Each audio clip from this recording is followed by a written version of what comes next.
in the absence of GPS, the robot does what, frankly, you and I do, which is perceive the environment. It looks around, it builds a map of where it is. And that's the very beginning of the mission. And then from there, it basically says, okay, that's my mission. I've got to go forward and explore this volume of space.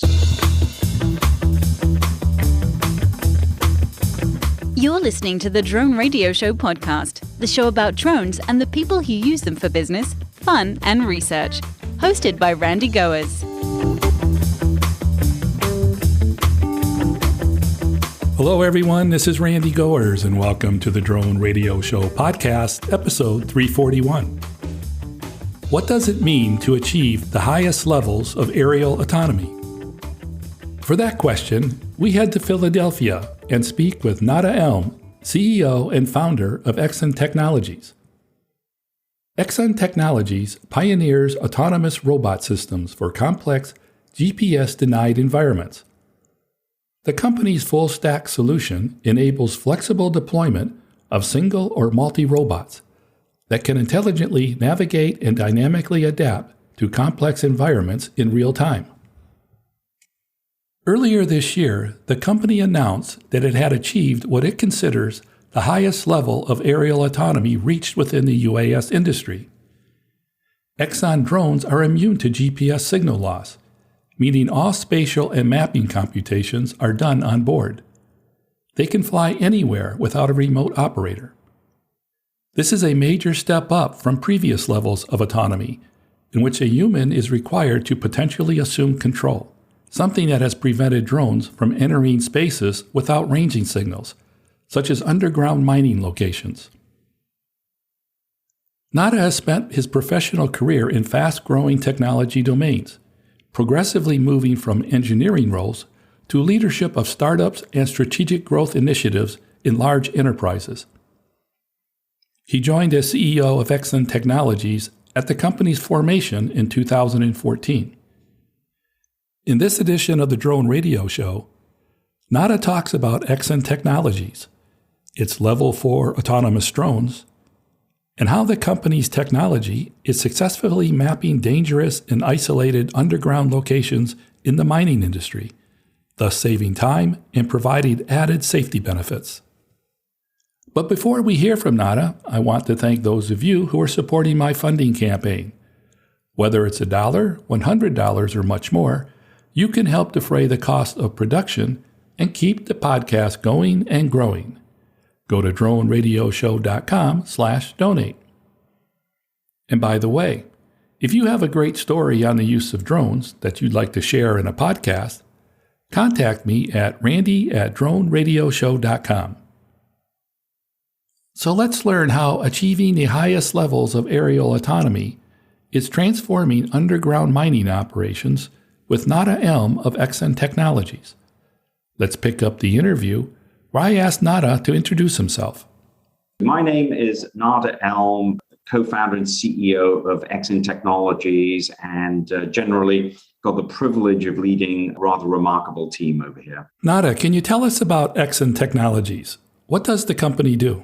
We are based in Philadelphia, and principally we're a software company developing the intelligence to go on board vehicles for them to become fully autonomous. And in doing that, it's generally in the field of robotics. So in a nutshell, what we do is make robots smarter so that they can do smarter work. So you're primarily a software company.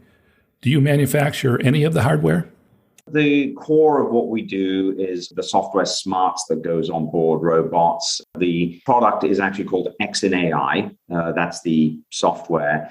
But the software has to live on hardware, the robot itself. So if you go to our website and you see our products doing remarkable things, the interesting thing is that the hardware, physically everything that you see is off the shelf. So there's nothing terribly proprietary or very remarkable. You could buy all the components that we're using. But the magic and the hard part that we solve is the software and the brains. What industries does Exyn Technologies primarily serve? The problem that we solve is really just kind of getting robots to go into really harsh, difficult environments, the kinds of places that people should never go into, but it's necessary for certain industries for people to go in there, either to do work or gather data. So where we started was probably the hardest problem to solve, which is underground mining in those parts of the mines that people should never go and don't go. So sending the robots into underground mining, generating maps, digital twins of underground environments. So we started off there, but that's really the tip of the pyramid. It's the hardest problem to solve. And then from there, we've actually moved into other areas which can leverage the developments that we've accomplished in underground mining. So, going into other harsh, difficult environments. So principally kind of rest of the mining, moving into areas like construction, industrial inspection, security, and also, for example, on the government side, working with the Army Corps of Engineers as they look at critical infrastructure, everything from nuclear power stations, bridges, and other critical infrastructure for the United States. What makes Exyn Technologies stand out from other companies in this space? It's the level and sophistication of the intelligence that we bring to the robots. There's other applications where you don't need that higher level of intelligence. Robotics have been with us for many decades, and that's perfectly applied to certain kinds of problems. What we bring is what we call, true autonomy. And what we mean by that is the fact that all the intelligence is on board. The robot does not require any kind of preparation of the environment. It doesn't require any kind of infrastructure to help it function. So principally what that means is we do not require anything like GPS or anything to help the robot figure out where it is. The robot perceives the environment and figures out where it is and where it needs to go. So no GPS or any kind of infrastructure. We do not require communications with the robot while it's in mission. So you literally set up the mission, push the mission to the robot, press play, and then the robot will continue with its mission, even if it loses communication with the operator. So that's the second thing. The third thing is basically it doesn't require any prior information. One of the interesting things about driverless cars is, you've got access not only to GPS, but Google Maps. More often than not, our robots are sent into unknown environments to build the maps. And that's no prior information, no preparation of the environment. The robot goes into it. And then the final thing is really just there's no requirement for the operator to be an expert in robotics or drones or anything. They're an expert in something else. So there's no requirement for the operator to really understand the technology because all the intelligence is on board. So those four things really separate us, distinguish us, but also kind of sets us up very well for a very, very challenging set of problems. Like I said, going into these unknown, dangerous environments for it to go and gather data and come back to help inform decisions. Can you give us an example? Maybe you can walk us through a typical underground mining mission from the time an operator launches the drone. Underground mining is a perfect showcase of why we're so different. So if you're not familiar with underground mining, essentially, if you can visualize a tunnel, those are the areas where you and I can walk, folks drive in those tunnels. That's safe. But the tunnels ultimately lead to where the ore body is. And that's basically where you drill holes, you stuff it full of explosives and you blast it.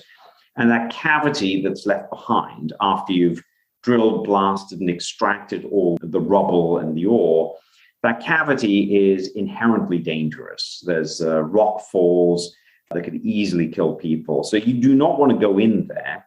And these cavities, just to give you an idea of scale, they can typically be, up to about 100 feet deep, 100 feet wide, and can go up to about 300-400 feet. So these are quite expansive cavities. So that's where the operations are. But because it's dangerous, it's also where you've got the least information about what the cavity looks like. So that's critically important to the operations. You need to understand what the volume is, what the shape of the cavity is, all of this to help inform what you do next. Where's the next drill and blast?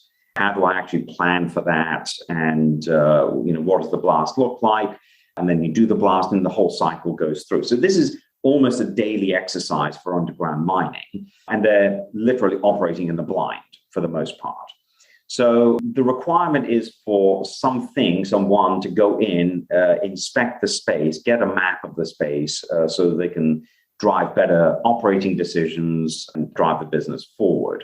And that's basically what we do. The robot takes off from the tunnel, which is safe. So the operator puts the robot down on the ground and as very simply as pointing it in the right direction and giving it a volume to go and explore. So you as an operator, all you need to do is pinch and zoom and establish a cube or a volume for the robot to go and explore. And then you press play on the tablet and that pushes the mission to the robot. The robot then starts up and it executes the mission. And the way that breaks down in various components, the first thing is the robot has to figure out where it is. And like I said, in the absence of GPS, the robot does what, frankly, you and I do, which is perceive the environment. It looks around, it's got various sensors on board where it perceives the environment and builds a map of where it is. And in doing that, it has to establish where it is in the map as well. So that's the very beginning of the mission. And then from there, it basically says, okay, that's my mission. I've got to go forward and explore this volume of space.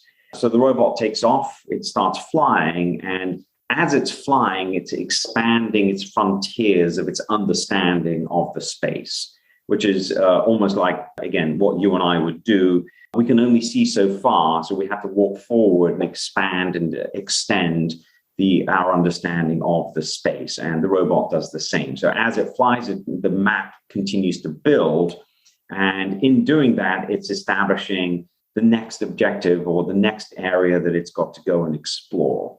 And that exploration is what, again, distinguishes us. That's what we call autonomy level 4. So you as an operator are not telling the robot to go to specific points. You're giving it a much higher level mission, which is basically go explore. I'm just going to tell you where the boundaries are, but everything within those boundaries, you figure out where you go in whatever order you want.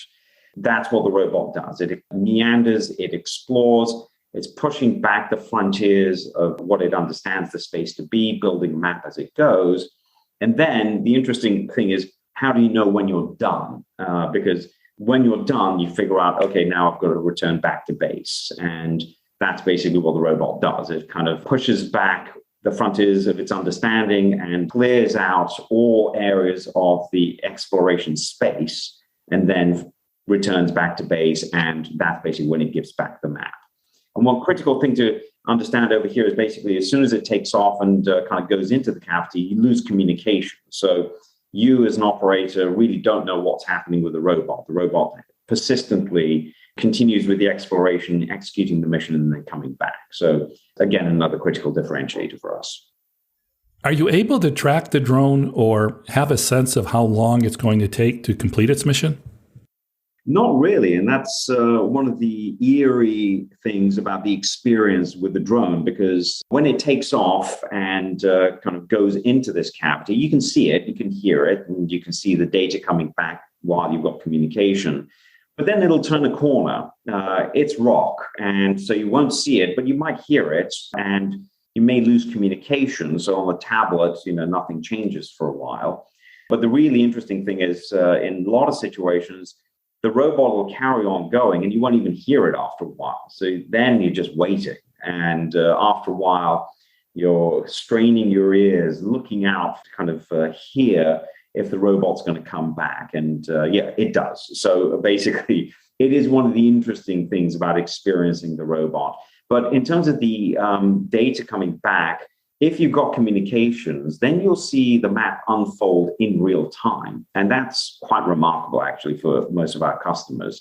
They've never had this kind of information at this level of detail in real time. So while you've got communications, that's great. If you lose communications, it's fine. The robot will persist with its mission. And then when it comes back, then you'll have access to the full map. Yeah, I mean, that's essentially the nature of the missions in underground mining. What happens if the drone encounters a physical problem and isn't able to get out? So essentially, there are various contingencies built on board. Again, we go back to the principle that, autonomy means all the decisions have to be made on board. So if it encounters an impassable place, it basically times out. It kind of says, okay, now I'm just going to revector my mission, go somewhere else, which I haven't explored. It never gets stuck because if it can go into a space, it can always get out. So the key contingencies are mostly around, well, what happens, for example, you go into a corridor and it's a dead end. Okay, well, it kind of explored that space and kind of says, okay, I'm done over here. Let me return back to where I was and go and explore another space. And it'll continue to do that, frankly, either until it's done with its mission or it realizes that it's running out of battery, in which case it's got to return back before it completely runs out of battery. So there are various contingencies built on board to make sure it operates safely and reliably and kind of gets back home. A few years ago, there was a story about researchers at Carnegie Mellon University. I think that's where it was. Don't hold me to it, though. But they taught a drone to fly by learning all the things that it shouldn't do. If it crashed, a new instruction was added to the software that said, don't do this anymore. And eventually, it was left with only instructions that worked. Does that methodology have any relevance here? No, I mean, I'm aware of that study and research, and it is truly remarkable, but it's solving a different problem. No, we come in kind of saying we know how to fly, very much like, you and I would in a car. One of the interesting things for us is kind of saying we can fly, but what would it look like to fly this particular vehicle versus that vehicle? So there are certain learning and adaptations we've got to do as we move from, for example, one drone to another, or moving from a drone to a ground-based vehicle. And again, that's the same as what you and I would do if we were moving from car to car, or interestingly, for example, driving in US versus the UK, where you've got to swap sides. There are certain things that you've got to adapt to, but we do that in the setup and the integration of the software with the hardware. And obviously, being in a mine or other enclosed area, there's no need to worry about beyond visual line of sight regulations. But are there other applications or environments where federal regulations might come into play? Interestingly, not yet. Because of the nature of what we build, when we say, it's GPS denied, the bulk of our use cases and a lot of our customers are actually using it in those environments. So we tend to fly underground, indoors, for the most part, not within FAA jurisdiction. That's not to say we don't see applications over there, because even if we come above ground, GPS is not reliable in some situations. So being able to fly without GPS is a strong enabler for certain kinds of use cases. That's something that we're looking to in the future. And in doing that, we will be very mindful of the regulatory requirements and will operate within whatever rules we have to. From the client's perspective, what do they need to know or be prepared to do? It's truly very simple. I mean, they have to buy the product and just go through a modest training program with us. Again, because the robot is supposed to do all the work and it truly does, they buy the product, we go over, and within a day, they're already flying it themselves. And we stick around for a little while and then support them remotely after that. But our mission is to have our product as another tool in the toolkit for our customers. Just to reinforce, they don't have to be technologists, roboticists, drone pilots, or anything like that. They're experts in surveying, for example. So, we just want to enable them to do their jobs better and more safely. So that's the principal mission for us. The commitment from their side is really just buy the robot and give us some time for training. And to be clear, Exyn Technologies isn't doing the flying. You're providing the technology that your clients can operate themselves. That's exactly right. So we do some services. More often than not, if there's an interesting problem or something quite unique about a one-time engagement, we'll go and do it more for learning, just making sure that the robot can behave appropriately in that kind of a mission or that kind of an environment.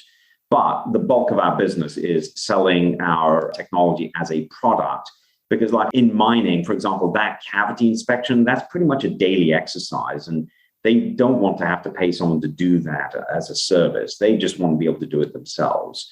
So we are a product that we can sell to them, and then they run it themselves. I didn't realize that Exyn Technologies had been around for as long as it has. What have the last 8 years taught you about the drone industry? We spun out of University of Pennsylvania. We were leveraging the research at Penn. So the first few years was very much just heads down core technology development.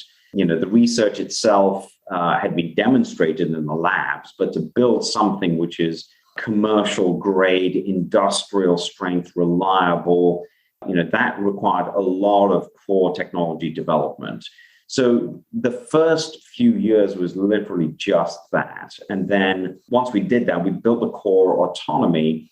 The interesting thing was now we had a technology, we had to back it into a problem. Anyone kind of studying business would kind of say that's exactly the wrong way to go about things. But I think one of the natures of a technology spin out from a university is the fact that you've got a technology and you're looking for a problem to solve.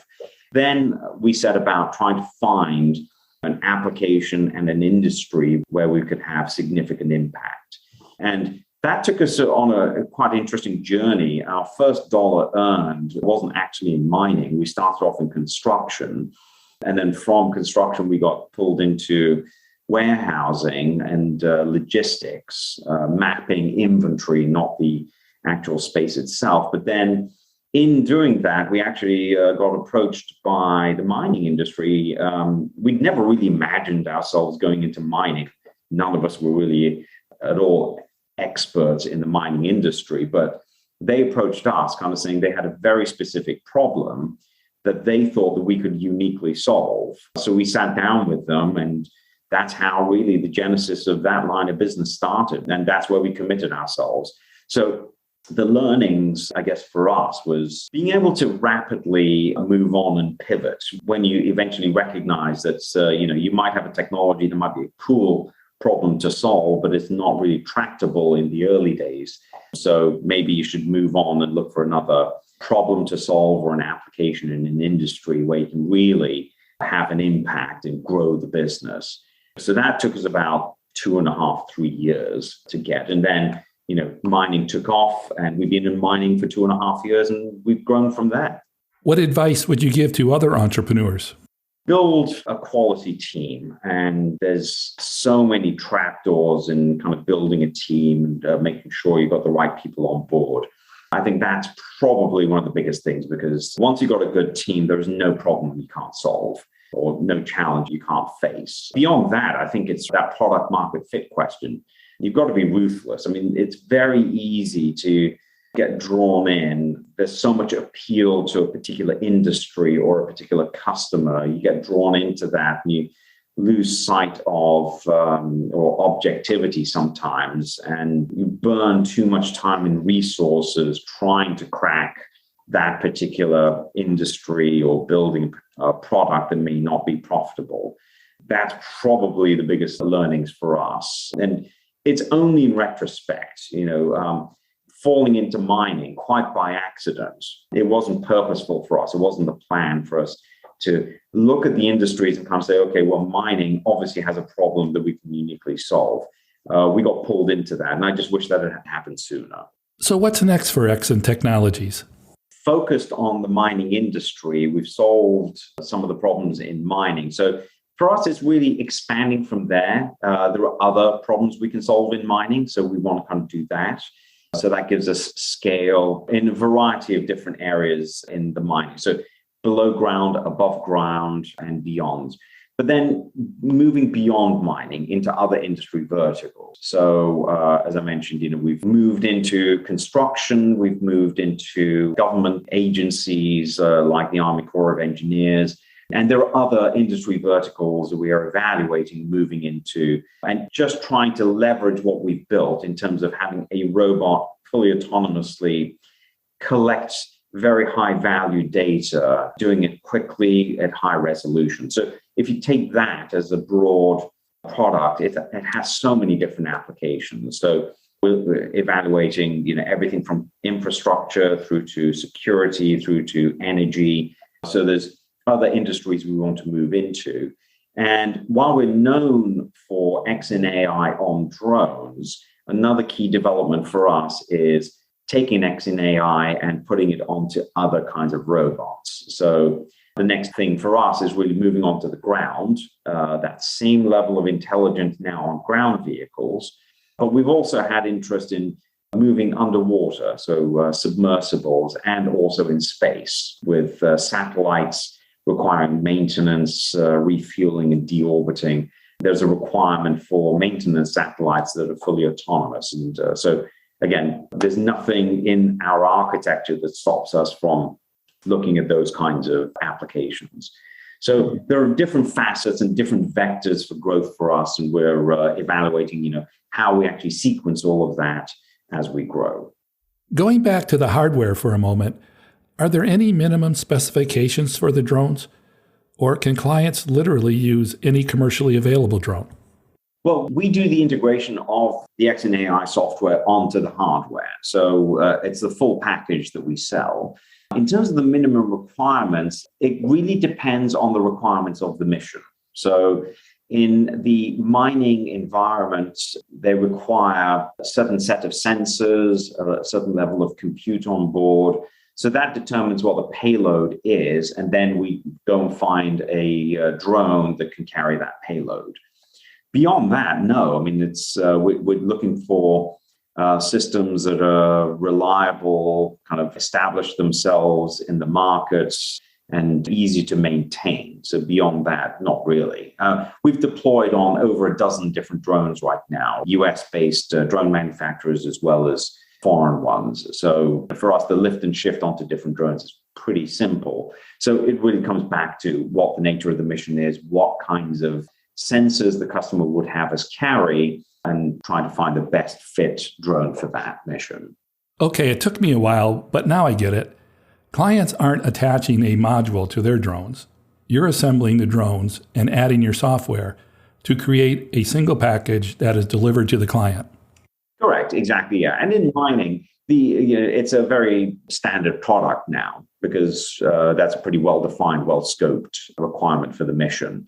Beyond that, we're quite flexible. I mean, we can shrink the platform to kind of have drones that fly through doors, all the way through to larger scale drones for longer mission life. If you're flying outdoors and you want to go and scan something expansive, you need a much bigger drone. Again, we're quite flexible. Have you had any requests for the super tiny drones that can be used for surveillance? We can't do that quite yet, only because, if you look at the components that are required, the compute, the sensors, you can't fit it onto those tiny, tiny drones. But like I said, we've got drones with our payload on board that can fit through a door. So it's gotten smaller. And as compute improves, as sensors get smaller and more powerful, we do see a pathway to having, palm-sized drones with that kind of capability. Nada, is there anything that we missed that we should talk about? One of the interesting things for us is the pandemic, I guess, has really kind of given us a bit of a tailwind because, while we started off in mining and automating certain actions over there in terms of inspection, we're seeing a broader undercurrent in terms of the automation of tasks, removing people from the loop. And that's created an even bigger market for us and more use cases that we get bombarded with. So one of the interesting things and the exciting thing for us is now, what are the kinds of applications that can really have an impact on? And we're constantly looking for those breakthrough applications. So we're all ears. We've started off in the first few industries. We're looking for the next few applications in industries. So that's the exciting thing for us. And for my final question, Nader, what message would you like to leave regarding the future of autonomous drone operations? Obviously, we've had drones for a few years. I think there's a lot of expectations and excitement around what autonomous UAS might do in the future. There's some trepidations because, there's some thoughts around, this is going to replace the jobs of workers. And our position on that is that, we really want to enable workers to be more effective and move them higher up to do more intelligent work rather than putting themselves at risks or kind of doing mundane operations. So we look at how we have an impact. And for us, mostly it's about safety and making people more effective in their roles. And beyond that, I think it's looking at how these things are going to be deployed safely at scale. And you touched on it. So there's various developments the FAA is necessarily kind of working on in terms of opening up the skies, but doing it safely. And I think we've got a part to play in that. But public perception, I think, really has to let us do that so that we can do it safely and responsibly and working through concerns that the public may have. So I think that's going to be a part of the evolution of autonomous drones over the next, let's say, 5 years. That's it for episode 341 of the Drone Radio Show. I hope you enjoyed hearing from Nader Elm of Exyn Technologies. I want to thank Nader for taking the time to speak with me. If you want to learn more about Exyn Technologies or want to connect with Nader, check out the webpage at EYXN.com. If you like the Drone Radio Show, please consider supporting the podcast with a small donation. The content is always free, but for as little as $1, you can help defray the cost of production. To donate, go to droneradioshow.com/donate. And thanks for listening. Your support means a lot to me, and I hope you'll listen to more episodes of the Drone Radio Show podcast to hear how others are using drones for business, fun, and research. For the Drone Radio Show, I'm Randy Goers.